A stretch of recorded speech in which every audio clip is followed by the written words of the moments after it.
Welcome back, everyone. This is it's not Heroes of the Storm, it's Into the Nexus. But it's a show about Heroes of the Storm. And I am your flawed host, Garrett Weinzierl.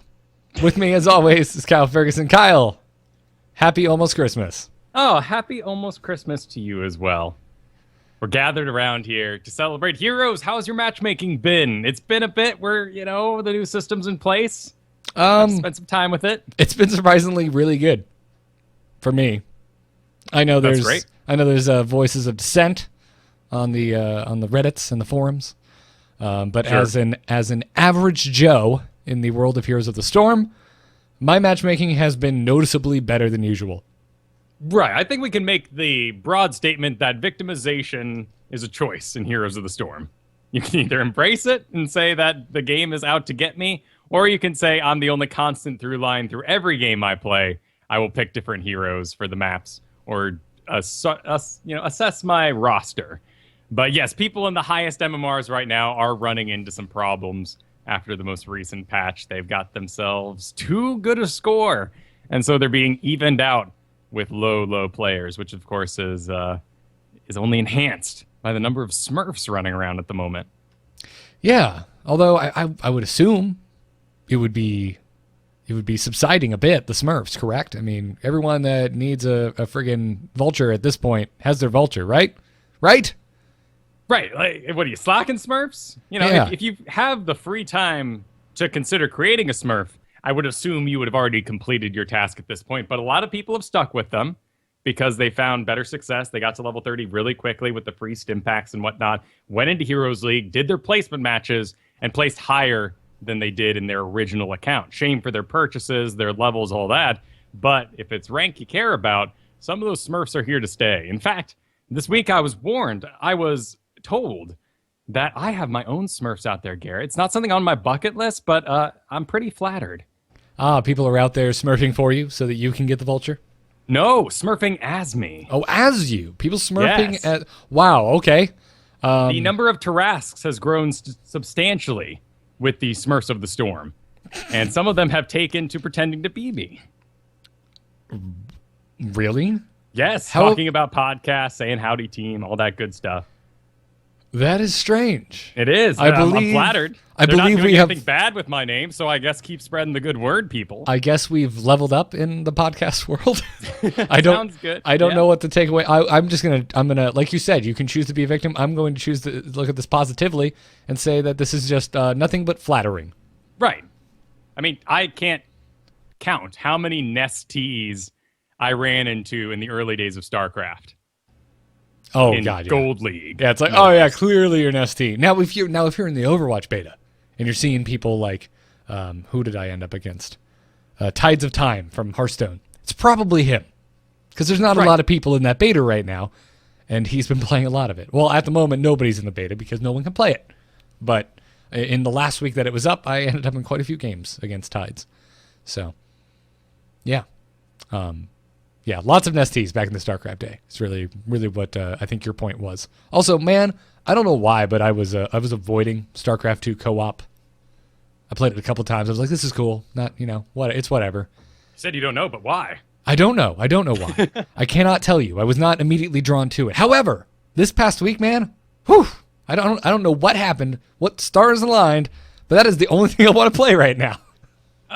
If I can make a theory here, it's that level 1 co-op is really rough because in your first couple levels, you're going to get the things that make it worlds easier on you to actually win. Yep.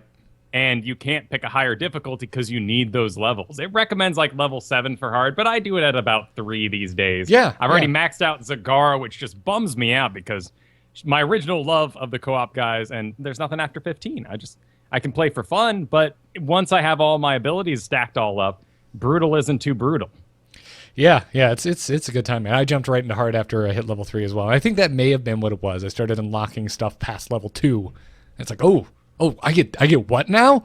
I get to break the game in what fantastic way? Exactly. Yeah, been having a good time with that. Back to your matchmaking question. I had a couple games this week where I was in quick match and I was on a team of nothing but one-ofs. Nobody partied together against a full 5-stack. And it worked. They were close games. won one, lost one. I feel like mission accomplished. Yeah, it does feel really good. Right now, if you missed last episode or don't really know what's going on, you can, in solo queue, be entirely stacked up against a 5-stack in quick match. And it will make sure that the solo queuers are all a higher MMR than the queuing party. Of course, it does what it can. I mean, if you are rank 1 with 4,000 queuing with your best friend that's like at 200 MMR, there's only so much the game can do for you. But the games have been good. I've had 3 myself. One of them was not so good just because it really came down to the communication on Rhaegar. He was amazing on the enemy team. He healed exactly who he needed to, whereas our healers, lacking that communication, weren't able to land such clutch, life-saving saves and ended up, causing the eventual win because of that. Yeah. Now, Dustin Browder did say that I guess the no party versus a full 5-stack is happening more now because the matchmaking system does favor skill over party size. Right. I personally think that's fine if it is working.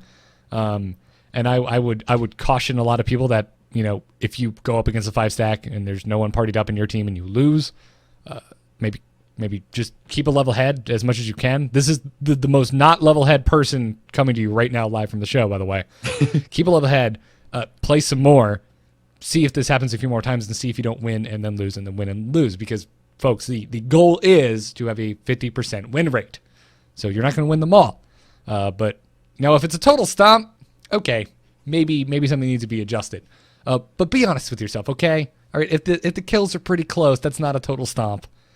Don't immediately go lighten up Dustin Browder's Reddit or Twitter. Now, I will say that you and I played some Hero League together this week. We did. Tested exactly how the system would function with someone like you with a high MMR and someone like me with an average MMR, and it didn't function that well. Our first game was one of the most abysmal Heroes games I've had in a very long time. We lost, and it was not because of you and me. Well, first pick Stitches, certainly. First pick Stitches, that. Yep. Second pick Lunara. Mm-hmm. Yep. And it was just... there were so many deaths. There were so many bad decisions made that just make me sit here and go, all right, these people just must not have played this game as much as you or I. And right. Well, and the Lunara, Stitches, they were both in neutral skins, so maybe they're just trying the flavor of the month, bought the new hero, enjoying themselves, want that serious environment of the Heroes League. But in a multiplayer game that is this tight, how you're going to lose is the number of mistakes your whole team makes over the course of the game. That's what kind of separates rank 1 and high MMR people from the lower ranks. It's not that maybe they have better specs, because they don't. Everyone's kind of using the same ones right now. They know their spell combos, sure, but you can learn those on a whim. It's just that they're all those tiny little mistakes that add up over the course of the game that those higher MMR players do not make. So when you're in a 5v5 situation and one person on the team keeps making mistakes, that's the exploitable area. And the enemy team, if they're good enough, is going to take advantage of that. It's very clear in StarCraft, but I know a lot of people didn't get into that who listen to the show. So let's go with Hearthstone, right? If you spend 2 cards killing 1 card that they put out, let's say they play a minion, you have to do 2 damage cards to get rid of it, they're ahead. And if we added a 5v5 in that situation, and 3 people on your team are now giving the ahead to the other side, you're going to get snowballed. Yep. That's exactly what happened with you and I. So... I'm not sure where I personally fall. I've seen the complaints from pros around. My solo queue experience has been pretty darn fine, but I feel like the game is punishing me for playing with my friends, which is not the best place for the game to be. Right. I agree. And Grandmaster isn't really going to help that, because then we just put them in their own special box. It'll be great so rank 1 isn't so giant. So pro players aren't in the same environment as me, or at least by label. That's kind of ridiculous, right? They play 8 hours a day. Yep. I'm a bit more casual than that. A bit. Have a life, have job, stuff like that gets in the way of playing 8 hours a day. So, but once that happens, they're still going to have huge MMRs that then need to be balanced out either by having a game of nothing but people with high MMRs, or it's going to make these sort of averages, which it does right now. 5 people averaged out, add them all the MMRs together, divide them by 5, take the enemy team, do the same thing, and we're trying to get the closest number possible. Doesn't work out when you have such high numbers mixed with whatever you can grab at the time to make a decent match. Yeah, so it's strange. Like I said, I'm not sure what my overall opinion is. I'm glad that they're working on it. I'm not expecting every bizarre combination to work right out the gate. But it's not like I'm rank 50 and you're rank 1. I'm in the mid-teens and you're rank 1. I feel like the system should work a little better than it does. Sure. I think we can all say, though, from a solo queue environment, that things are looking pretty darn fantastic right now. I have had phenomenal games. Gone are the days of the stomp for me right now. I'm really having 30-minute games basically every time I sit down, and they feel quite even. Yeah, me too. It's going pretty good. It's weird first pick Stitches or Lunara scenarios aside. Sure.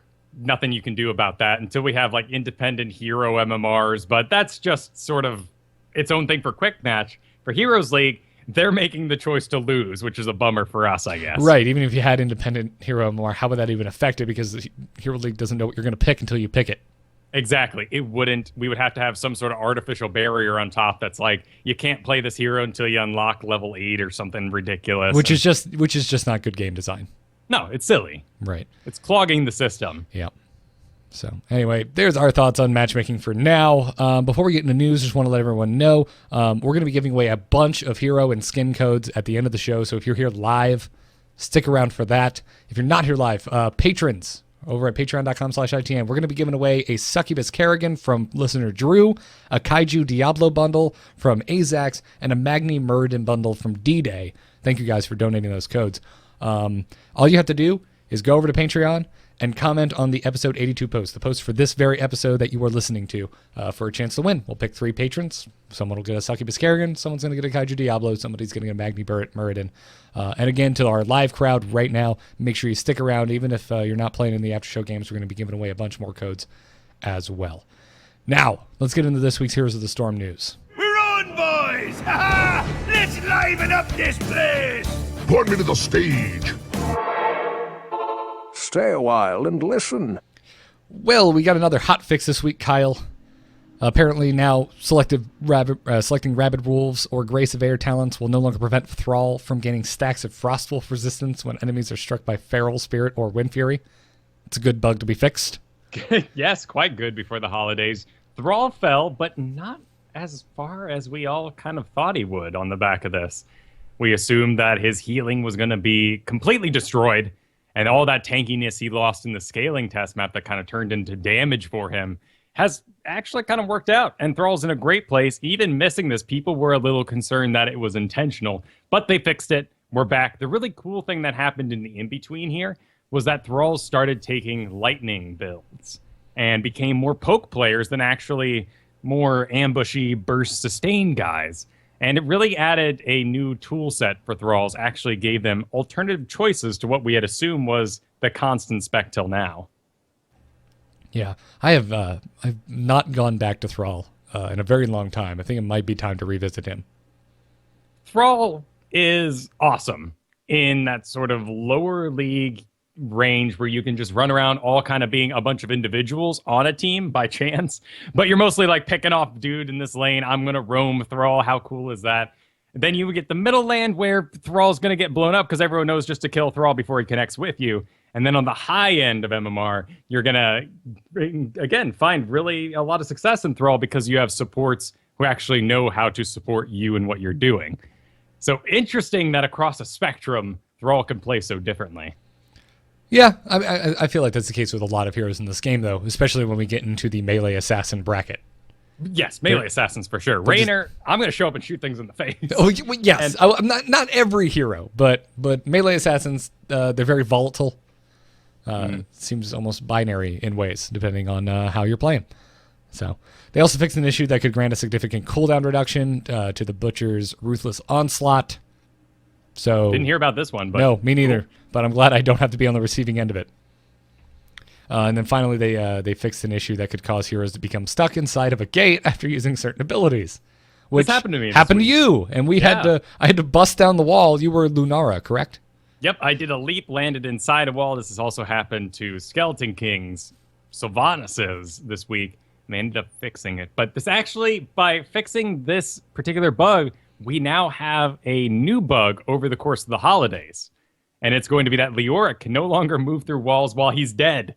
You'll have to wait till you're alive and then ghost through them. Yeah, which is super strange, right? Does this work on friendly walls that you could just pass in and out of regardless? No, they are enemy walls. Okay, enemy walls. Okay, well, that's not so bad. That would be funny. That would suck, right? Trying Yeah. to get... I mean, I don't know why you died behind your own wall, but, well, Asmodan, I guess. Yeah, his bug is fixed, and he's back and doing insane damage. Yes. I've seen a lot of Asmodans this week, actually. So, yeah, there's that. And also, Polymorph no longer locks down Gaul. Yes, Polymorph is its own sort of special CC that really doesn't have any effects through talents like Relentless. Doesn't affect it at all for a 50% reduced duration. But Polymorph used to lock down Gaul, so Right Wing became sort of the auto pick there. And now he can keep on casting. Yep. Moving on to Lunara, she got a not very, but a week early price drop. She's already down to 10,000 gold after being only out for a week. So they have made mention that this is not a precedent, and they're not changing anything about the way they do things. They just want a holiday break like everybody else. Sounds like a plan to me. Not to mention, I mean, she's still, for real money, 50% off. Yeah, which is awesome of them to do. Not put her off sale or anything weird like that. Though we've had her for a week now, those people that have fallen in love with her are having some good success. But overall, her win rate is still about 35% and only 4% higher throughout Quick Match. So if you're thinking, that's just Heroes League, no one knows what they're doing.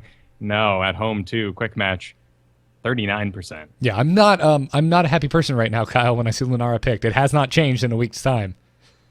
Well, everyone's still figuring out how to use her, right? And there's two distinct specs. And right now, I'm not sure the community is very fluid in their choices as they go through games.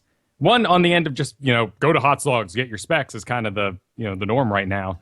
But there are so many choices along that way. If I'm quick matching and I'm Lunara, I need to make the choice if I'm Nazebo kind of damage or am I Vala style damage? And those are two very different things. Do we need raw random damage like Gazlo turrets can do? Sure, poison build all the time and spread it around. That's great. But if we're missing that roll, that thrall, that's something that cleans up, going with the leaping build is going to be more powerful and more single target DPS. Good to know. I haven't delved that deep in Lunara, so I appreciate you bringing the knowledge. Yeah, interesting too that she's not the lowest win rate hero on Spider Queen. Actually, Abathur and Lost Vikings are lower than her, if you can imagine lower than 35%. Not the best accolade to have, by the way. No. You're not the worst hero on one map. But fascinating that Abathur and Lost Vikings do so poorly on Spider Queen. I can make assumptions why. And there's, it's all a lane map. If you're not collecting gems, I mean, if you're Abathur behind a wall and them gems are dying because you're pushing, but no one's picking them up, you're losing the objective. Yep. And still, Lost Vikings are very easy to kill. If they're picking up gems, I might just be giving them away. Exactly. Losing them for the entire team. It's a big map, but there's lots of areas to gank, so maybe Lost Vikings just can't soak very efficiently with the new order of Kael'thas and Nova running around, gathering up their gathering powers. Gathering up their gathering. I like that. Any other thoughts on Lunara? Nimble Wisp has taken the lead, 100%. There is no other pick for most players right now. This is the one that increases the speed of your Wisp. Your level 4 talent is always going to be a Wisp choice. Speed and vision radius by 50%. Movement speed by 100% there. I would assume over time this would change. Right now, movement speed is really great because we don't really know exactly the best places to put the Wisp. We just know we want it out there on the field doing something instead of wasting an ability. So getting it across the map to watch that boss, getting it, over by the turn-in for Spider Queen. These are all going to be good things. I think, map dependent, Spider Queen, I'd still like to see the split Wisp so you can actually cover both at the same time, possibly. If you're up against Stealthies, doing that one that gets destroyed does reveal. But right now, I thought it was going to be the free Wisp that would win out, but it is Nimble Wisp. Yeah, I'm surprised about that as well. But, I mean, it is a very large vision increase, if nothing else. You're seeing an even larger area once it gets to where it's going. As we can assume, the increase in damage for your next basic 4 attacks is winning out at level 7. it has no time duration. If you use crippling spores and then fart off for 45 seconds just so you don't get kicked by the AFK bot, this will still be waiting for you. There's no time limit. So you get 50% bonus damage on your next 4 attacks. I think we all thought Greater Spell Shield at level 13 was going to be cool. Reduce ability damage by 75% for the next 3 seconds, including the one that hits you. But people are realizing with such a squishy Lunara that this is your bread and butter. And it is incredible. Can you imagine? You get hit by the initial shock of a living bomb, all the ticks go off, and the final explosion, all reduced by 75%. It's a beautiful thing. It is. It's incredible. It's a ton of resistance for her. And we've also found out that despite no tooltip saying so, Leaping Strike makes you unstoppable. Huh.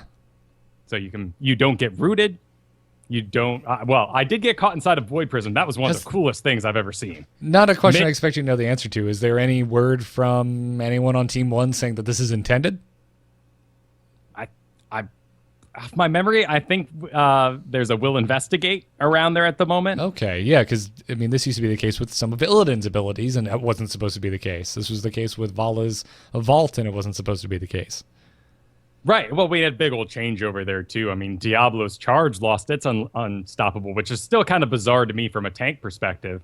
I still think it's kind of weird that Muradin is unstoppable, but as he jumps through the air, missile attacks can follow him through the air and then land on him after he's already gotten away. Maybe those should be canceled. I don't know. I don't know. But Leaping Strike is winning out, and because of that, the level 20 is Boundless Stride. Though, if you're doing any sort of side spec that doesn't involve the leaping, Galloping Gait is the go-to. Cool. Well, maybe I'll... probably not. I was going to say, maybe I'll try out some more Lunara over the break. Probably not. Yeah, let her go for a bit. She actually does have a 100% bug in her right now. When she's in melee range, her auto attacks do not go off during stutter steps.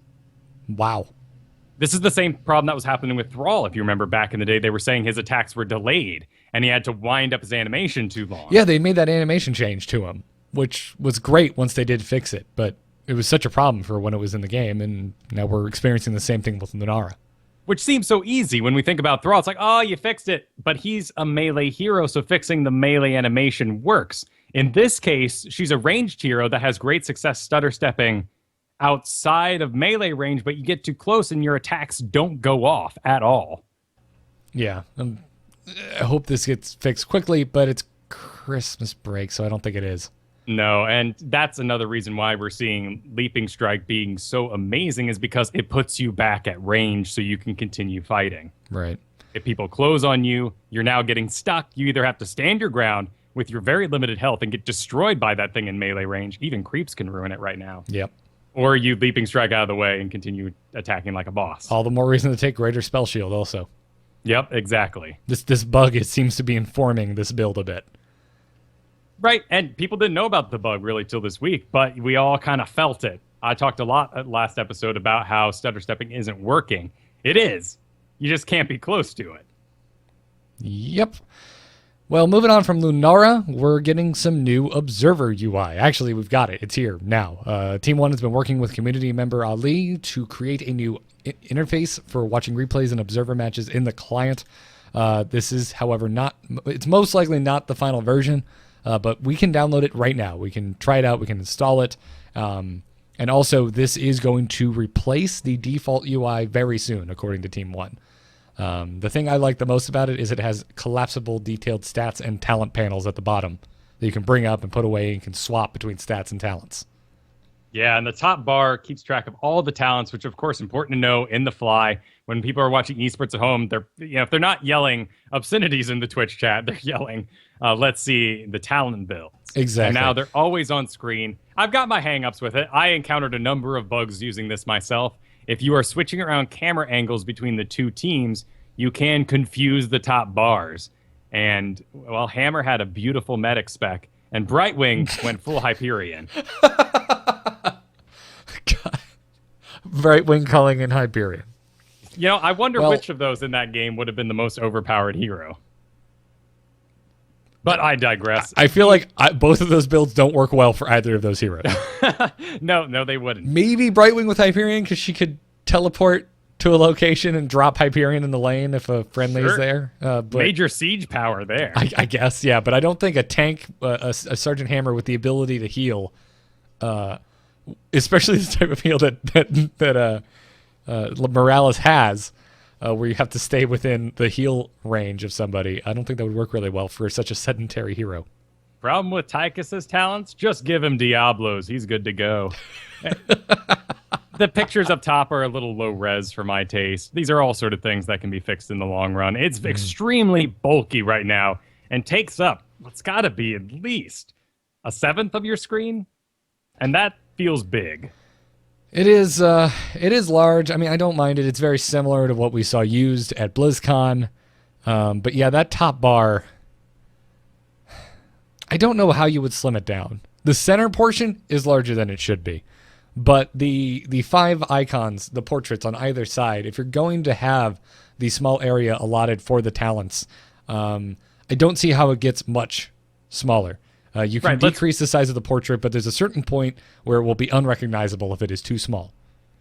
Right. My thought is reduce the middle area and take their faces and put them in same box size as the level 10s. Seeing these talents, at least I know well enough, if I see Conjurer's Pursuit followed by some sort of holy laser-looking thing, it's Uther. Right, but not everyone does. Exactly. It has to be friendly for a new viewer. And I would argue that it's already kind of not with skins because portraits don't change with skins, and if you aren't in the know, your frozen version of Rhaegar doesn't look a damn thing like his vanilla portrait. Right. So. I mean, during the last League of Legends sort of big Super Bowl, I couldn't even tell you what it's called, but I watched a good chunk of it. I'm seeing effects over everyone's heads. There's like little X's and doodads, and I'm like, these probably have tons of meaning, and I have no idea what I'm looking at. So until we can actually have in-game client where you can click around, see, oh, he's affected by Thrall's lightning thing that gives him mana if he attacks you.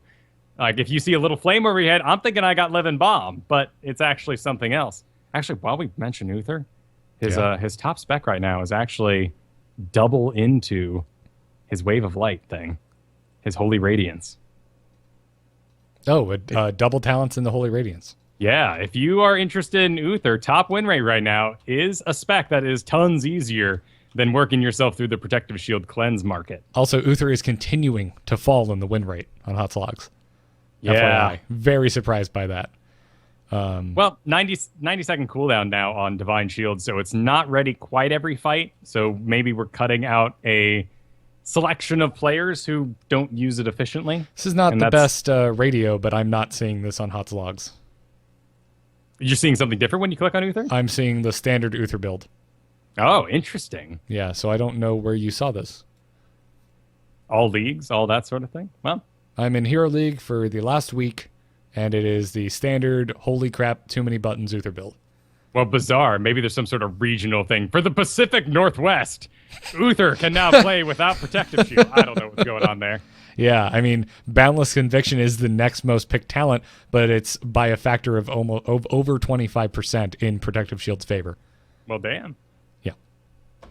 So, either way, you can get away with it, right? If you're just playing casually at home. Oh, I think it's fine. If you're doing quick match, if you're learning Uther, I don't recommend you do the Hot Slogs build. I think if you're learning him for the first time, that tacking on all those extra buttons is something you should not worry about, except for Benediction. Take Benediction. Learn how to use Benediction. It is so important. But even then, you can just not listen to me and take something that's passive to make your learning experience easier. I highly recommend that. Whatever makes it easier for you to learn how a character moves and how their basic abilities function, I recommend that's how you start to learn a hero. Yeah, I'm often getting asked, what support should I pick up to fill out your roster? I'm a Holy Priest guy at heart, so I want pure, original, boring healing. Uther's my man. Yeah, I'll give you that. Although he doesn't really feel like a holy priest, he feels very much like a holy paladin. It's like, yeah, I can keep one person alive really well. But don't make me change targets. But if things start to go south for the party, I kind of just stand there, bubble and hearth away. That's true. I rated in BC, so let that reign over my previous statement. Things are a little different now with all the bouncing balls and the bring, things, and all the bells ringing all the time, chakras going off. Holy Priest got busy. Priest healing is pretty great now in WoW. If we can harp on that for just 2 more seconds, even though it's off topic. I'm excited. I dig it. I like it. It's good. Although healing is not my jam for the most part. I like it in PvP. I hate doing it in raids. But anyway, I like the new UI. It could use some sprucing up, but overall, it's definitely an improvement. And a new era. It just kind of highlights what's going on in the world of Blizzard right now, that they included Ali in this. Yeah. A former Blizzard, I think, would have said, nice job. It's in our client. You don't get any participation. We're running with your idea.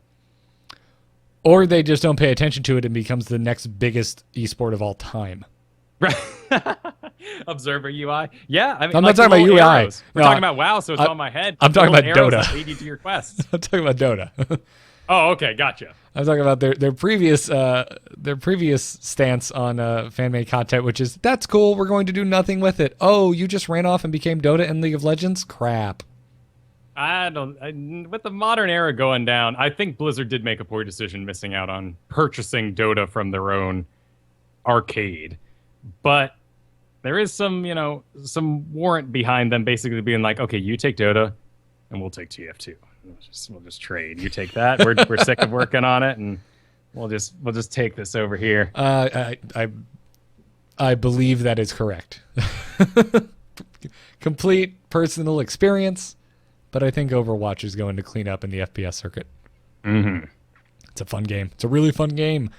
Well, Kyle, it is time for everybody's favorite time of the week. Dustin tweets. Right, yes. right. I could be wrong. Now, this week he's been tweeting up a storm. I'm sure he saw the ensuing Christmas break coming and figured he would just reply to a bunch of stuff. I don't know. I just love how much he talks to the community. He agrees that hero level 20 is quite unrewarding. Got a conversation with tweets going on, basically asking, hey, can we get something else for level 20? Because hitting it is just gold and it's lame. And he agrees. So who knows? Maybe we'll see something down the road. He didn't say anything like that, however. He just agreed with them. I mean, we love all along that road 220 alternative mount skins, but it's such a grind. It really is. And level 20 is not the norm for most players. They move on. I would argue that I kind of like that there's not a reward because it takes forever to get there. Right. You could be wrong.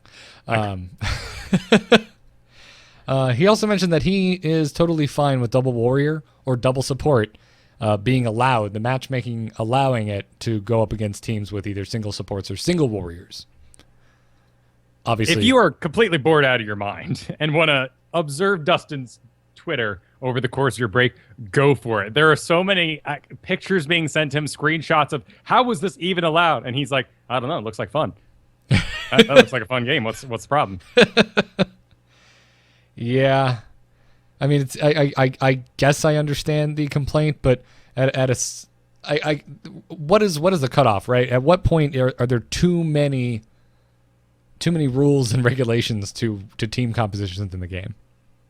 One of the big sort of problems that's facing heroes right now is that we've all found out where to find the specs, and those are they are listed. They're easy to get a hold of, and you can just apply them right away. And I love that we have stats to back it up. HOTS is an amazing tool. I do not like Icy Veins. Not anything wrong with the site, articles. It's just there's no proof. And I'm kind of a scientific. I'm passionate, but I also appreciate the scientific method.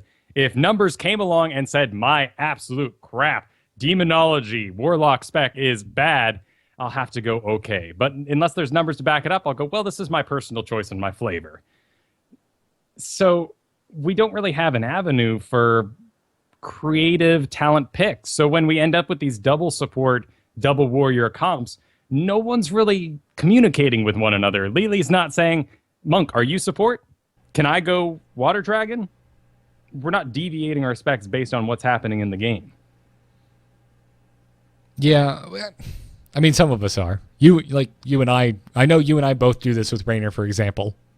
Depending on the map, depending on the healer setup, we might go give me more, especially if we're on Dragonshire and we know the healer isn't coming with us.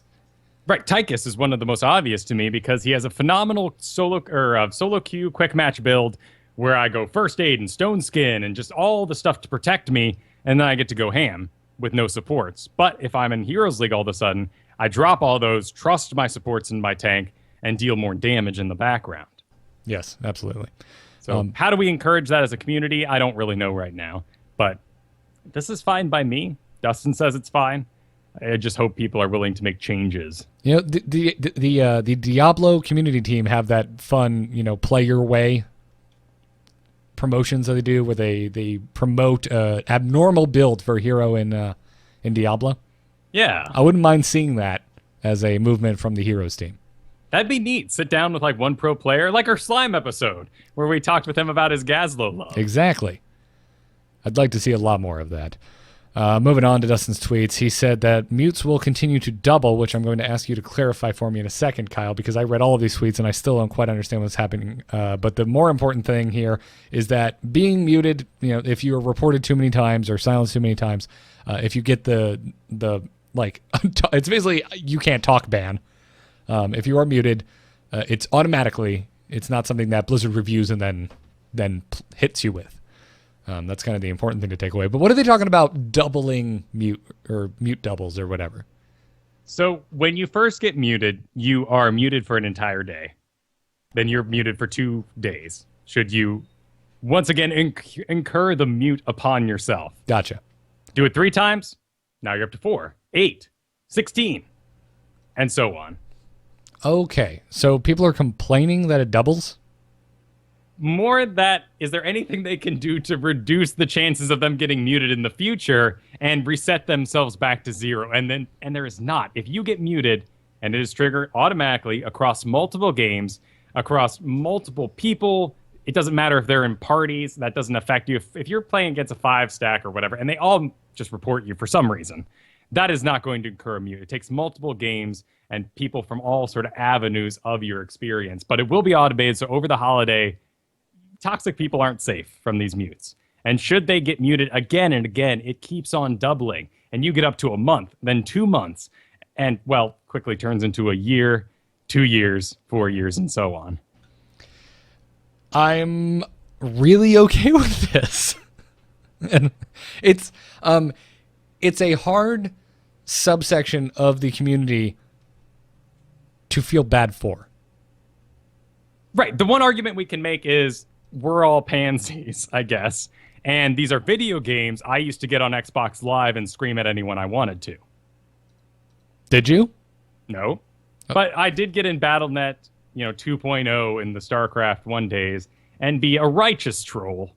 I didn't throw any games because it was 1v1, so if I threw a game, whoops. But it was, it was my account. I lost, no big deal. But, in the chats, I was a 13-year-old being a tool. Cool. I don't, and my reaction is good. So you got punished. The system works. Exactly. They're choosing to make this community the way they want. And we've seen stats from League of Legends that people who get silenced have a 90% correction rate. Most people do not get silenced again. They learn from their mistake. Hooray for social conditioning. Yes. Oh, that makes it sound bad, doesn't it? Yes, except you and I exist on the internet, and we know how ugly it can be. Yeah, exactly. So it's a game, have fun, and Blizzard's going to implement their own rules to stop you from upsetting others. 5 stacks versus solo queuers, we already talked about this, has always been allowed, but the new system causes it more often. And as we said earlier, it's because the matchmaking system that is in place now, which was not in place 2 weeks ago, values the skill of the overall team more than the team makeup or the amount of people who are partied together. So, also we can see it now, so it's a bit more obvious. Yes, and I think that's fine. We talked about last week. It's transparent. These are all of the things that they added in that are being displayed in the stat screen, in the loading screen. They're all the things that people used to bend over backwards to find out and complain to Team 1 about. Now those things are up front and in your face and instantly identifiable. And there's actually a part of the forums now. So Dustin Browder is for your tweeting needs of ideas you have, of concerns you have about the game on a more psychological base. Maybe some bug reports. He can go straight to the team and help those out. But if you are having trouble with your matchmaking, you are looking at HOTS logs and your MMRs are wildly different, you think you got a bad match, there's an entire section of the forums now dedicated to that very issue where you can post all your information and they can investigate it. If you feel like that you're in that boat, I encourage you to do it because they're actually taking advantage of that information you're providing for phase 2 of matchmaking. Yeah, I'm glad. I mean, it's important, right? This is a huge quality of the game feature that needs to be working correctly. So Sylvanas is getting a new heroic at some point. Dustin Browder said, quote, "We will do something new for her at level 10 down the road." So, possession never took off. Doesn't look like it's ever going to. No, no, it's not. It's such a creative ability. Like, I can even come up with excuses, maybe on Towers of Doom, because if you steal an enemy merc at level 20, great, you've wasted your 10 and your 20. But you can now steal a merc that turns into a suicide bomb that could win you the game against the core. That's like the only magical situation I would take it in. Yeah. And then finally, there was an interesting discussion on Twitter aimed at Dustin Browder about team compositions that are unevenly weighed in favor of lane coverage or lane presence. Basically, the tweet that prompted Dustin Browder's response was, if you're interested in bad quick match grouping, Abathur and Nova and Cho'Gall equal very tough to cover lanes. And God, that sounds terrible. And I completely agree with this person. And Dustin Browder said, yes, we are discussing this lane coverage issue for quick match. So that's got to be a hard thing to figure out how to code. But my God, what an awful composition. Right. And in that situation, sure, we have it's just the extreme here, right? I mean, there's a Tychus in there for what it's worth, but there is Abathur, Nova, and Cho'Gall. So you basically have Tychus and Cho as a lane presence. And sadly, he didn't include what map this was on. Shame on him, tweeter. But it was Towers of Doom. All right, a smaller map, but still 3 lanes. It's not going to work out. So did they include a rule that you can't have 2 stealthies on your team unless you queue up with it? Yeah, and this gets back into my question earlier. At what point do we have too many but ifs added into the team composition rules? Right. What if we have bruisers instead of tanks on our team? Are we losing more than the team that has a dedicated tank and a dedicated support? Are Artanis, Tyrande not enough to carry the other 3 people against a more meta comp that just sort of happened in quick match? But I love that they're considering it. Lane coverage is a really big deal, and I wouldn't mind seeing that rule roped in. When we get into like side supports and bruisers, I think we're adding too many rules at that point, and I just kind of want to get into the game and have fun. I feel like this is all good, though. And what I mean by that is I think this is all happening at a decent speed. Changes are being made. Improvements are happening to the matchmaking system as all of these very specific scenarios are also being found out by the community. And it seems like anytime one of these things are brought up, that Dustin Browder kind of comes out and says, yes, we're aware of this. We're working on it behind the scenes. In the case of Sylvanas' possession talent issue, or in the instance of these lane coverage problems and team compositions. I guess they could not be working on it. You could be saying that to make us feel better, but that's not what I choose to believe. And what they've shown, the speed at which they iterate on the matchmaking proves to me that they are working on it at a pretty decent clip. So, and look at this holiday, these changes at the holidays. Like, these are passionate people who want their game to be enjoyed over this break. And so they're giving us everything they can with Phase 1 matchmaking. And despite them calling it Phase 1, it's not the groundwork for our future matchmaking. There's a lot coming down the lane that could just be changed. Yep. So we'll see what happens. And speaking of enjoying your game over the holiday, our strategy segment today will be completely dedicated to that, talking about where the meta is right now for your pickup games and how you can enjoy it. But before we do that, let's thank our patrons over at patreon.com/ITN for directly supporting Into the Nexus. We really do appreciate it, guys, especially this time of the year, man.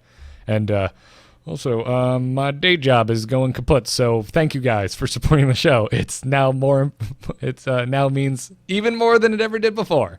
So thank you, guys. This week's thank you to BFD_diplomacy, Mark H., Michael W., Topher, and Gregory F. The support is very, very much appreciated. Now, let's get you guys prepped to go out and slay in a sleigh ride. Choose a talent. Choose a talent. Talent? Ha! That seems generous. Yeah, no clue what that means. The holiday meta, Kyle. This was entirely your idea. I thought it was brilliant.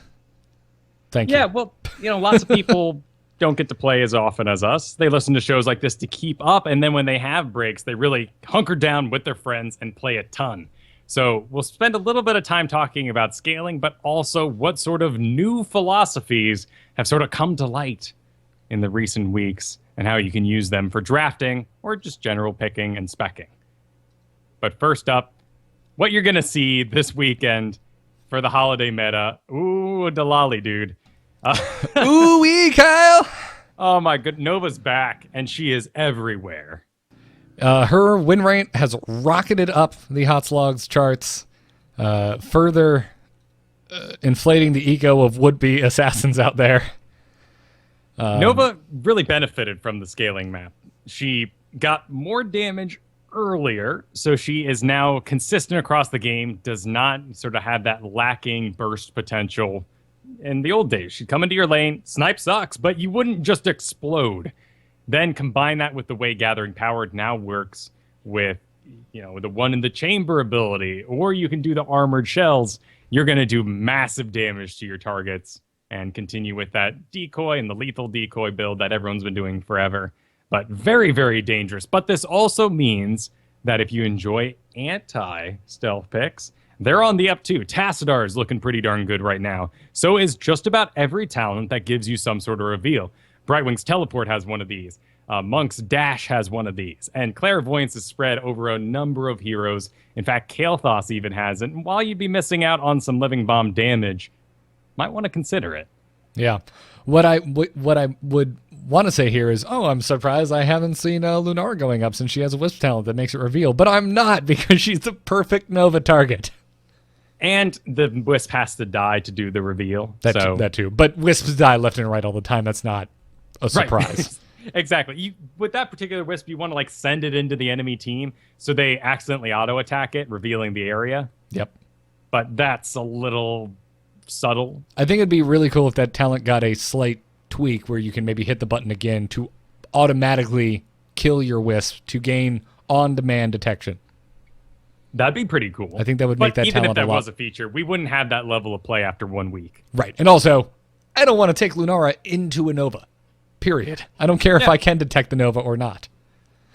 And we'll go into drafting here in a little bit, how you can help counter that Nova. But you're also going to see a lot of thralls, particularly with the recent bug change. People are going to be excited.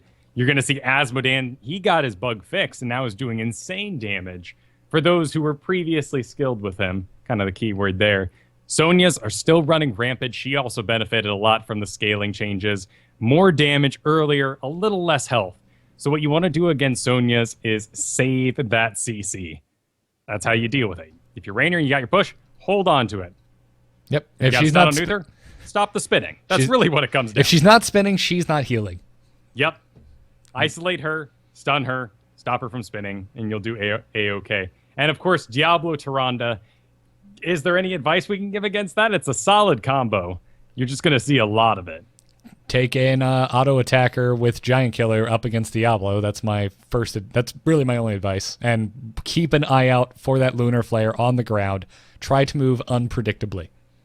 There you go. The other idea is if you're Burst or one of these ambush assassins, with Diablo Tyrande, Diablo isn't a bad target. And I know that sounds insane, but Tyrande doesn't have the heals to support his huge health pool. Nope, and he does not have this. Get him out of the way. Removes 2 stuns from the enemy group, 3 if he goes Apocalypse, and you could easily win on the back of a dead Diablo. It's also pretty easy to kill a Tyrande, by the way. If you can get a hold of her, she has great range. She does. But if you're, say, a Zeratul, it's very frequent to see a Tyrande away from the group, is my point. So if you can get up next to her, especially if you saw Lunar Flare go off and you know it's not available for her to cast on herself where she's standing so that it hits you, maybe go for the Tyrande. But yeah, you're absolutely right. Diablo, not a bad target. Johanna also got more damage over the course of the scaling changes, but is a little easier to kill throughout the game. In the early game, especially in the early game. Yeah, she had amazing tanking in the early game. In fact, I still kind of have this gut reaction when I see a Johanna die in the first 2 minutes of like, what the heck went wrong? What just happened? I mean, Who could ruin this? Don't get us wrong, too, by the way. She still has her trait, which pops a massive shield and makes her unstoppable for a second. And if you're playing safely with the Johanna, she's still incredibly hard to kill. She's just not impossible to kill, which is pretty much was the case until the scaling change. Which again means if you're certain kinds of damage, it's not a bad idea to try to take her out. Yep. Morales is also incredible, and that takes coordination to deal with. Sadly, there's no magical rule other than get the Morales, kill her before she can accomplish too much. But people have learned to gather around her, protect her, much like our hammers, and she's getting a lot of work done. In fact, our second top win rate hero for support at the moment. Her healing is incredible. It is and mad. I would argue that she's the top full support because Tyrande, I think, is still a utility support. She's still, the reason you're picking her is not necessarily for her heals. It is not uncommon to see another support with a Tyrande.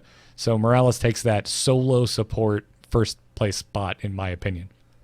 Well, and Tyrande is shock value. It's the, opening up the arena gates and wow, just conversation of the day, and 3 pyroblasts fly in your face and one person's the lead, you lose. Like that's how Tyrande works. Yep. If you lengthen out that fight in any way, Tyrande slowly gets a little worse and a little worse after that first 8 seconds of Hunter's Mark, and then the heal is gone for 8 seconds and things start to go against her. Another thing to bring up is the Hunter's Mark. Yeah, if you're playing a low health hero and you notice you are Hunter's Marked, it's probably best to remove yourself from the scenario you're currently in. Kael'thas also benefited from the damage, so you will be seeing him a lot more than Jaina these days. Jaina also got a nerf to her main level 1 talent, so people are just kind of confused. Kael'thas has been grabbed onto by all the former Jainas, and you're going to see him everywhere. Crazy high pick rate. So important to note, though, that most assassins across the board, other than Thrall and Kael'thas, didn't really change too much. They're a bit more squishy, but they do more damage, kind of embracing their original role. As such, with tanks, they also do a lot more damage, but are a bit more squishy until about level 10. Supports heal better, but are more squishy. Basically, everything got extremely powerful and very low health. So the game is explosive right now.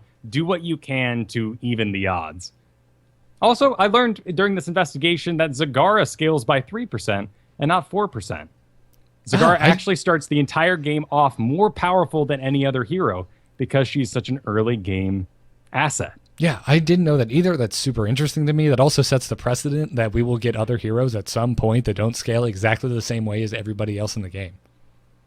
Which is great for flavor's sake, if nothing else. Yes, yeah. So Zagara, expect to be bullied by her early on. And if you're playing Zagara, you should be bullying people. That's sort of the meta at the moment. Of course, pick your favorite hero for the role that you need. Ideally, fill out the comp as best you can if you're drafting, but your favorites and your skill base is always going to beat a meta pick. Just be prepared to see them out on the field. Now, for a little bit of philosophy. Are we getting some like long white beards here and some robes? Oh, yes. Okay. Lots of, big, broad gestures. Ah, yes. A lot of pointing with a big, long, very like overly articulate finger.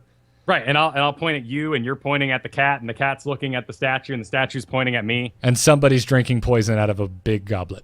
And you're right. If you take away the top layer of paint, the real image is revealed. That kind of philosophy. Starring Tom Hanks. This is really cool. I really like it's the idea of counters based on roles. So if you are a burst, your counter is tanks and healers. That's a very broad statement, so let's experiment with that for a little bit. If you roll in and you're Kael'thas and you're going to go boom, boom, boom, lasers, explosions, everyone's dead. By targeting tanks, you are removing the best part of that instant pyroblast. They are going to survive the burst damage and keep coming at you. If you use Living Bomb on a healer, guess what?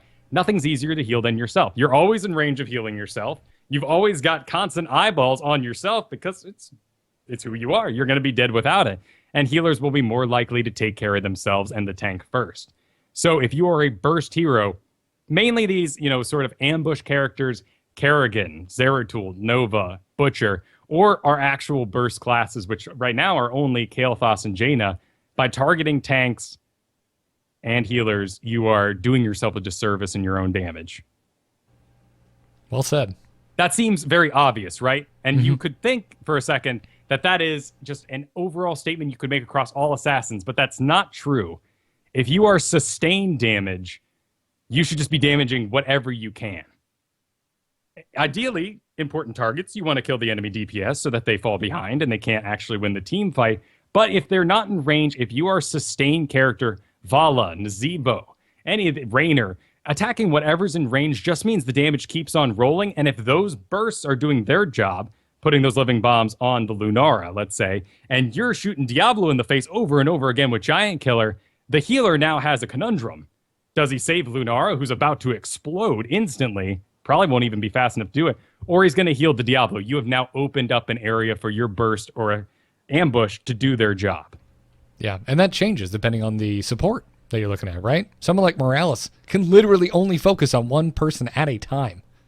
Right, so in lower leagues, a very good tactic against Morales is to change targets wildly and stop her from keeping up.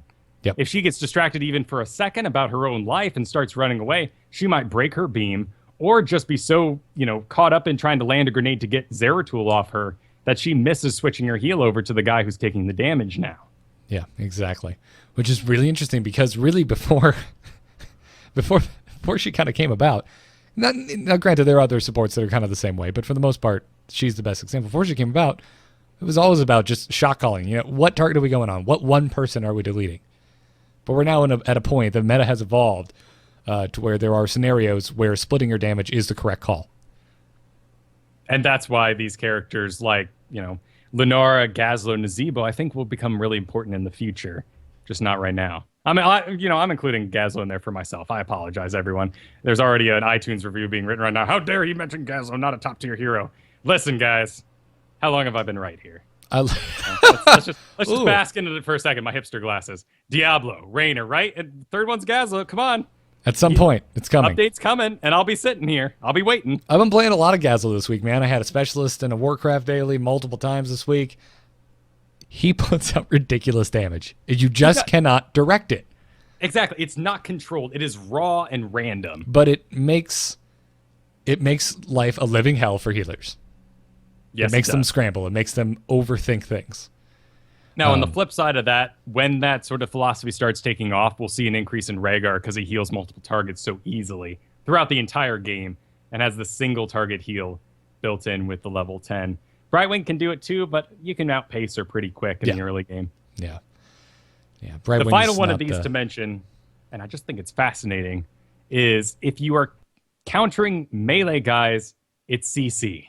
And that's, again, another sort of obvious statement, but think about it. If the enemy team is all ranged, you want a different tactic because you're never actually going to close the distance with your short-range CCs, and most are really short-range to actually get a hold of them. But if you have these high explosive melee heroes like Butcher and Thrall just running at you, having enough CC is the way you counter them. You stop them from doing their job. Yeah, I was trying to explain this. I had a mutual friend of ours, Brian, who did our intro music over today. He had never tried Heroes before. He actually came over and was like, "Hey man, can I try Overwatch?" And I was like, "Actually, no one can because it's offline. But I've got this other game I think he'll dig." Logged him in. He played through the tutorial. We jump in a bot game, and I was trying to explain to him the importance of CC in this game. And I had to inform him of this exact fact that if you're Uther, you're trying to land your stun on a ranged hero, it can be very troublesome. Yeah. And to that note, so melee is countered by all the CC. We're able to lock them down. They're in range to be killed by basically everyone. Great counter there. What do we do against the range guys? And often these guys are referred to as poke. And poke is just the idea of Raynors. Thrall has a great poke built into a melee hero with that lightning bolt. It's just the little bit of damage that can clean up, or the range damage that stops turn-ins or objectives or weird spells from being cast and whatnot. I do it with Zagara all the time by dropping roaches on the Dragon Knight. Yeah, or even a good poke is dropping a Hydra on a Vala, so she then... Well, Valas are really skilled. Let's throw that aside. A Lunara, right? She's got the prime target right now. Drop your Hydra on a Lunara. She's going to go, whoop, I can't stand here. You have defeated a sustained DPS with poke. They just have to leave. Leave or die.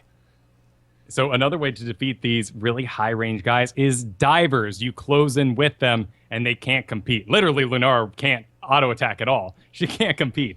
But divers are your Illidan's, your Butchers. Tyrael is in an amazing place and always has been for this, thanks to his Judgment ult that closes the distance really quickly. Power Slide from ETC isn't bad. It's not the best. Tyrael's definitely better, but he can also fulfill that role if he's not the only person trying to hold the front line. That is exactly your big concern with being a diver is that you're going to outrange your healers at some point, and keeping that in mind is what's going to keep the team together.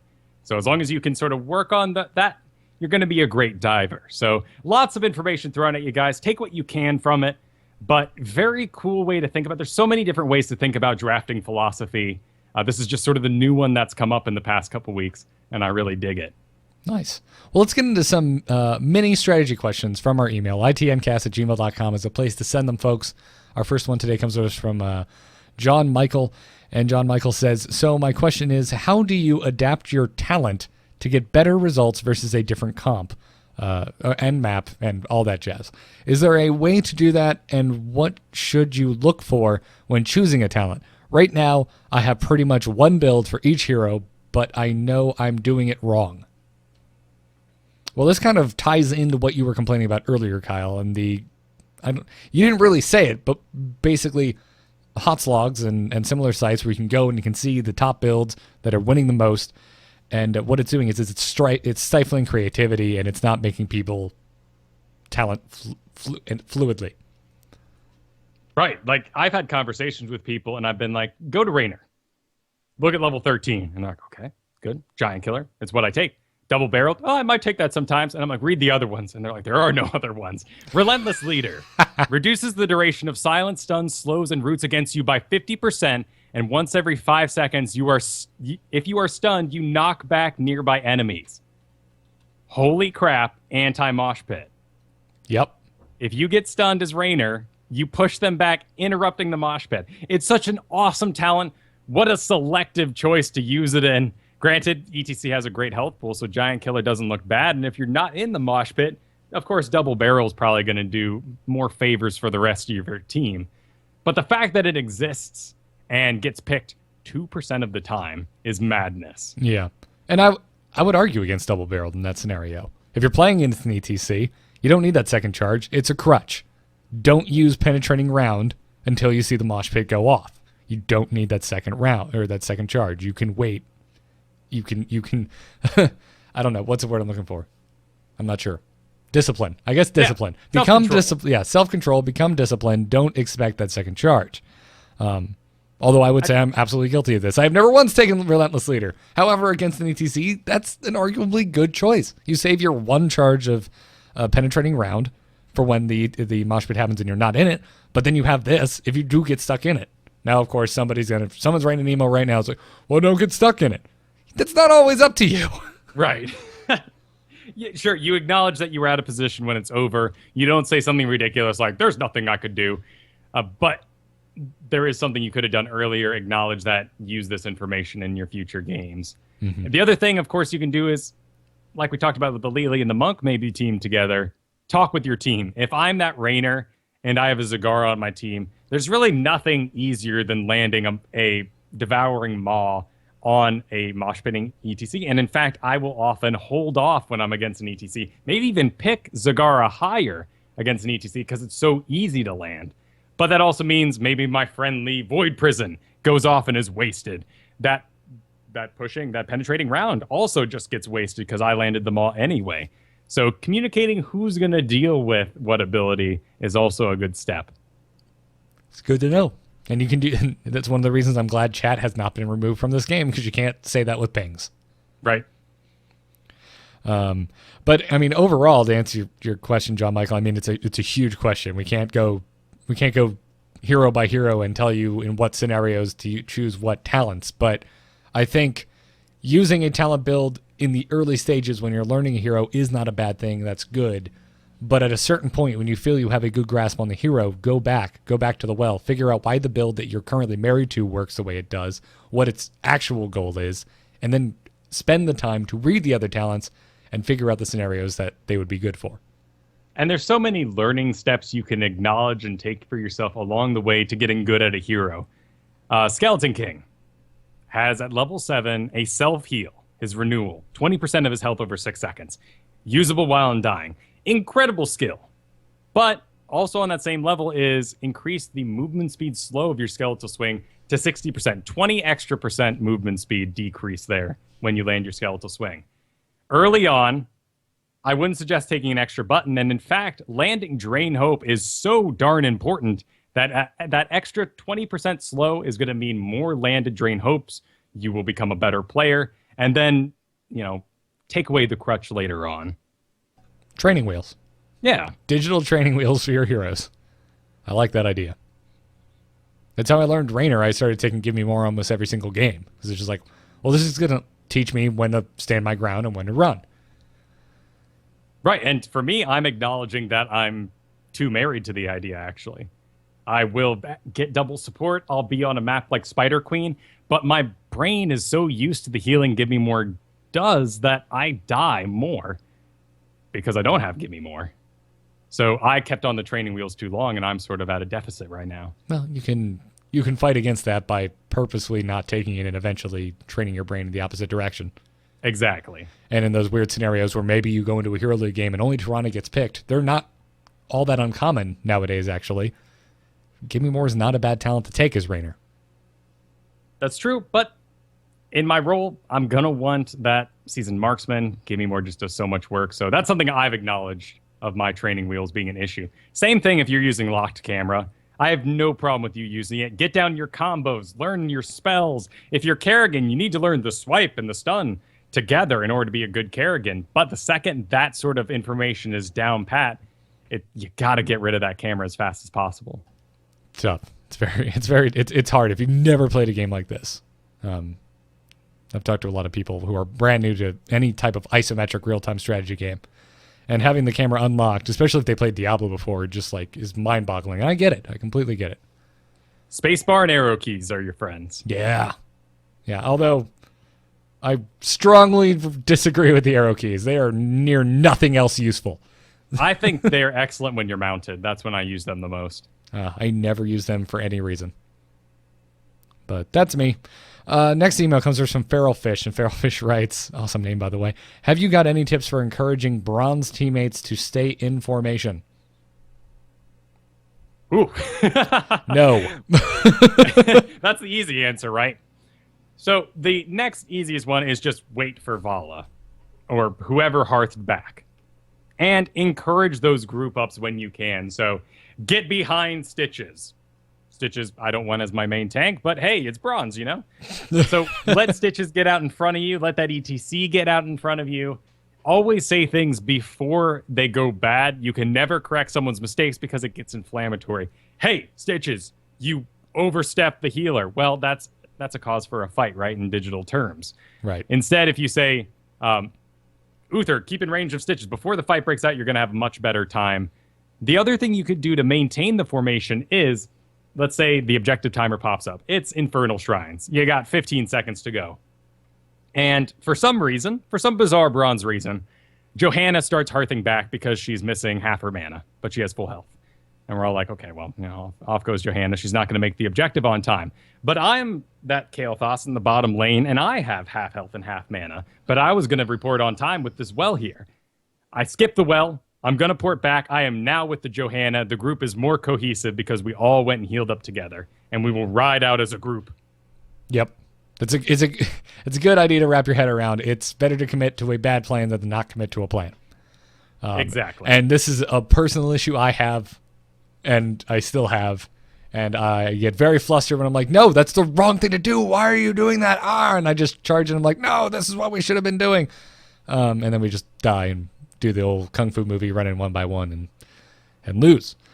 So that is what they do in Kung Fu movies, isn't it? You never heard that? Great example of what not to do. You've never heard that like thrown as an analogy before? No, and I have all these analogies, and I've never thought of that one. Well, there you go. You can use it. It's all yours. They do come at you one by one. Makes you look awesome, doesn't it? Yeah. When we're fighting over the tribute, what's the number one way you lose that? It's by going in one by one and not having a plan, not moving as a unit. You know, okay, but like you're the first one to show up and you see they're about to get in. You're like, no, I must get in there and interrupt it. And then you die. And then your buddy goes in to do the same thing and they die. And don't do that. Hearth back, group up. If you miss it, so what? At least you're all together to defend against the curse. Also, if you have really obvious ranged targets like hammer, fighting in range of the hammer is something you can really do to keep people together. Protect the moralis. Those are sort of rallying cries that can just bring a bunch of people who are all just doing their own thing together for just an amazing cause. Plus, if you're the roamer, if you've got a great CC, you can often shot call and encourage these sort of amazing things. The next thing you can do is never break your rule set just because other people have. If you go up and you say, wait for team, but nobody comes, keep on waiting. Because at least your little ping, your little box is always doing the right thing and you don't die by yourself. Nothing drives me there's lots of things that drive me nuts. Let's be honest here. But when I see someone doing the correct thing, they go, no one joins them, and then they just start it anyway, that's bad. I'd like to take this camp. Nobody shows up. Well, my ping didn't work out. Let's go do something else. Let's join the rest of the team. But those dudes who say, no, I'm going to solo this and go half health as Vala. Yep. And I used to be that guy. It is something I had to train myself to do because I felt like once I made the ping that I was already committing. And even more frustrating for someone like you who's been through World of Warcraft, been through StarCraft, you know your decision is 100% right. These are the guys that are doing the wrong thing. That's how it feels, right? That's the ego that you and I bring in. Yeah. And we have to admit that. Exactly. No, most of the time we're probably in the green as to what the strategy should be. However, it's a pickup game. You're not on chat. You don't know each other. You're not thinking the same. You have to roll with the punches. The final thing I can say is keep calm. And this goes for everything auto-attacking. Keep calm. You get caught in an entomb. Keep calm. Turn around and attack the Skeleton King for what it's worth. You'll probably do 300 damage in auto-attacks, and maybe he'll die after you're dead. But keep calm. The Dragon Knight pops up. He's got over a minute of time to do his business. Until it's 30 seconds late, keep calm. No reason to charge in. If you're in the Garden Turret and you're above 30 seconds, keep calm. Keep your health high. No reason to get nuts. Infernal Shrines, if they are once they get to 30 skeletons, that's the time to maybe panic. But before then, keep calm, group up, move in as a team. Don't panic. Bring a towel. Yep. Is that South Park? No. That is Hitchhiker's Guide to the Galaxy. Oh, right, yes. Don't forget to bring a towel is South Park. Oh, okay. How could I confuse those? How could you? How could you? And our final email comes to us from Neuron. I'm going to say Neuron. There we go. It says, 1, are there any characters you guys like but are terrible with? 2, in preparation for Hero League, how do you go about finding your 3 go-to heroes? Well, let's start with the first one. Are there any characters that you like but are terrible with? Yes, Kerrigan. I love Kerrigan. I am a hot, flaming piece of trash with her. She's pretty cool. I would have to agree. I think, though... so bad with her. This is a tough one. You know, some ego in the way and whatnot. I'd like to believe I'm amazing at Zeratul, but I am a quick match Zeratul through and through. If you saw my build, you would say, what's going on there? And I'll tell you, no supports and no tanks. Yep. Bringing him into Heroes League was some of the biggest mistakes I've ever made. My Ambusher is probably going to change to Kerrigan if I can get some practice in over the Christmas break. Actually, my burst is changing around too a bit, so I'm doing some roster switches myself. Nice. Well, let's talk about those roster switches. If you really want to hammer out Hero League and you do what we've recommended and find a small stable of heroes that you're really good with, and you do everything in your power to make sure you get one of those small stable of heroes, in this case, Neuron is asking 3, how do you go about finding those? Cool. So we're assuming you have your amazing, amazing assassin that you're going to carry yourself through all the leagues with into the future. Yes. As number 1. Then you need your tank and support just in case. Yeah. So go for it. I would say, if you're venturing in the Hero League for the first time, first of all, don't prepare too long. Get in and play some games. But also, get yourself the Hotslogs uploader. Upload all of your games religiously. Play a bunch of games. Don't be super concerned with your rank out the get-go. Maybe bring that up to 5 or 6 or 7 heroes. And then after you've accrued a good amount of games, go and look at your stats. Exactly. And find that Venn diagram between the two of your own win rate and what you lose against, and that's the magic zone. If you win 60% of the time with Raynor, and you lose 60% of the time against Raynors, guess what? You're picking Raynor. Oh, man. Yes. That's good. That's math. Now, it's not always that pretty, right? Like, you're going to have gray areas. And that's when your personal preference probably should be your compass. Right. What's fun? What do you feel like wins for you? If I groan when Garden Terror comes up, there's probably a statistical reason why I lose on that map. And I need to figure out why that is. Yep. Luckily for me, my favorite hero is also my most winning, so that's one out of the way. My Zagara has, I believe, a 67% win rate. Nice. It's pretty nice. It's pretty sexy. It's pretty great.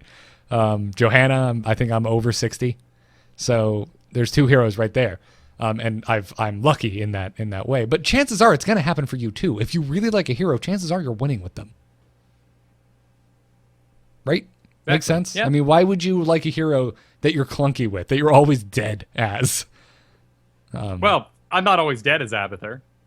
I get to play the whole game. Okay. You know how you always get on me for finding the Oh, one I scenario? apologize. Yep. Yeah. I've become what I hate. You just pick the one hero who's never actually in the fight. Oh, my bad. In no scenario, yeah. And also, I guess you could say murky. Well, you're supposed to die. Shut up. You're ruining please. the analogy. 10 deaths. 10 deaths Murky in Heroes League this week. That's 40 deaths. I was just about to ask. I'm like, now 10 deaths in the stat screen? Yeah. Or 5 deaths. Or not even 5. Per. Oh, my sorry. goodness. That'd be 10 deaths would be, how many deaths would that be? But whatever. 40. Doesn't matter. Yes, that's insane. That's ridiculous. So you're going to have to play enough for Hot Slugs to help you out because, of course, if you have a 50% win rate with 4 games, like I can look here, 71% win rate with Nova, 7 games played. Cool. not enough to go off of. Probably not. No. So, but really, I think you should just get in. I always recommend, because we get this question a lot, when should I start Quick Match? When should I start Hero League? And I err on the side of much sooner than you think you should. Yep. Just get in. Learn to play against other people. Learn to draft. Learn to draft. Start accruing those games so that you have statistics to go and look at. So you have proof on paper of how you perform. And if you don't have a healer or a tank, still do it. You're going to find in your emergency, when it comes down to the wire, what tank you pick could be that guy for you. But also, there's a good chance if you get in there and say, I can't support or I can't tank, people will help you out. Yeah. I just pulled mine up. I'm like, oh my God, my Morales win rate, 60%, but only 5 games played. All right, there you go. Don't get too excited. Yeah, exactly. It's like, should probably log some more games with Lieutenant Morales if I want to make her my go-to support. However, then you look at Uther, 75 games played, 56% win rate. Okay, I can make a choice there. Yeah, if we need a support, I'm okay on Uther. The chat brings up a great kind of problem with this philosophy, and that is if you get in Heroes League, you can tank your MMR. And if you don't do well, you don't understand drafting, you don't really pick for the map because you've been in Quick Match this entire time, it is possible to end up in a bad place. But we've also heard the flip side, that people have lost 17 of their 20 placement matches and ended up at 15 rank. Who knows what happened there? I don't have anything to help you with. Nope. And so in that case, this is why we're seeing a lot of those Smurfs. People got in before they were ready. They end up tanking their score as far as they're concerned, and they're not willing to do the work to build themselves up. They start a new account. They get into Heroes League with the experience they have gathered and end up excelling. It's just an artifact of the system is how it goes right now. So there are going to be those fears. It does suck. I hear a lot of stories, too, about people who got this game in alpha.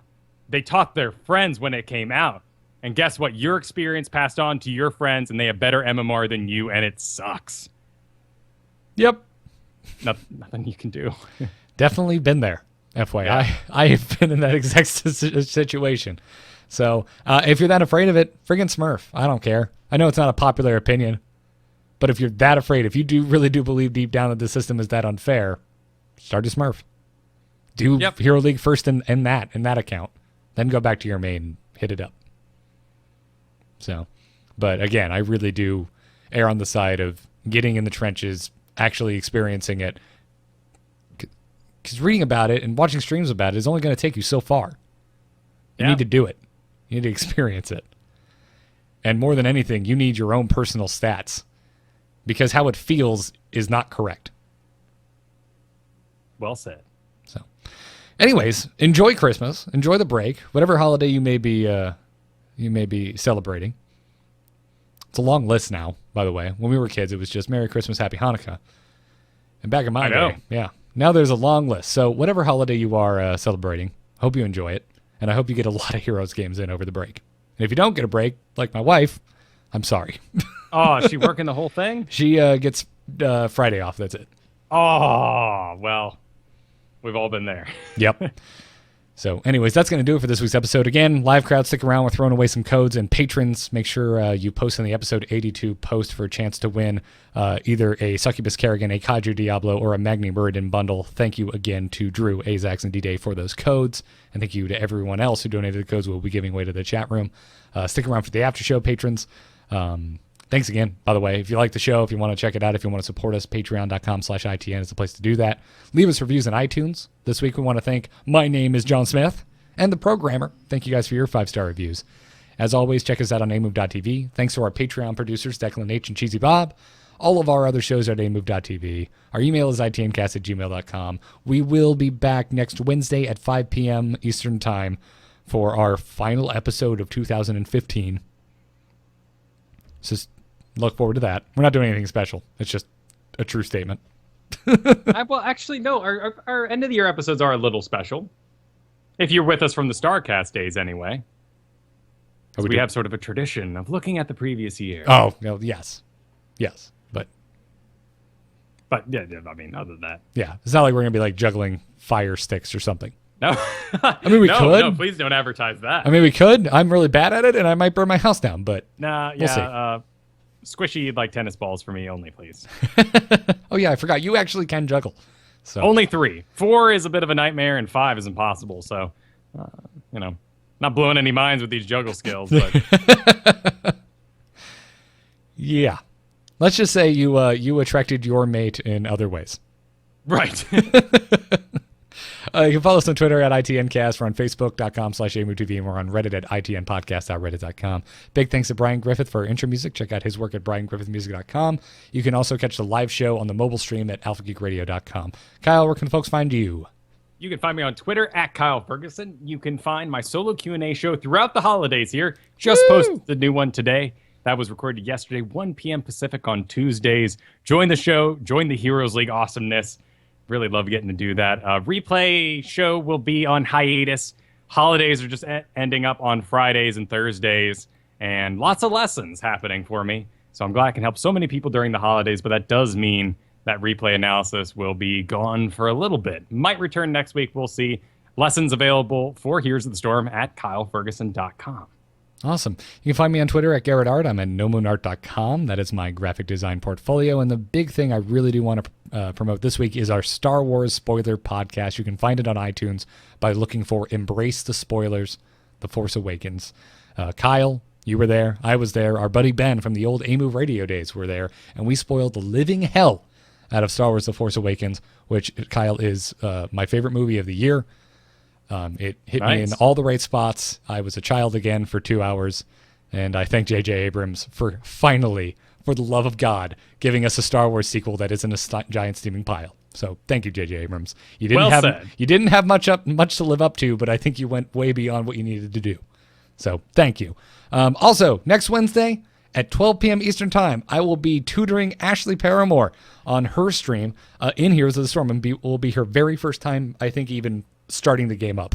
So if you want to see the noobiest of all noob experiences, check out twitch.tv/fakegamergirl next Wednesday at 12 p.m. Eastern Time. Awesome. We'll be doing that for 3 hours just before Into the Nexus. It'll be a nice ITN pre-show, even though there is actually an ITN pre-show. Sorry, Kristen. Oh, no. Yep.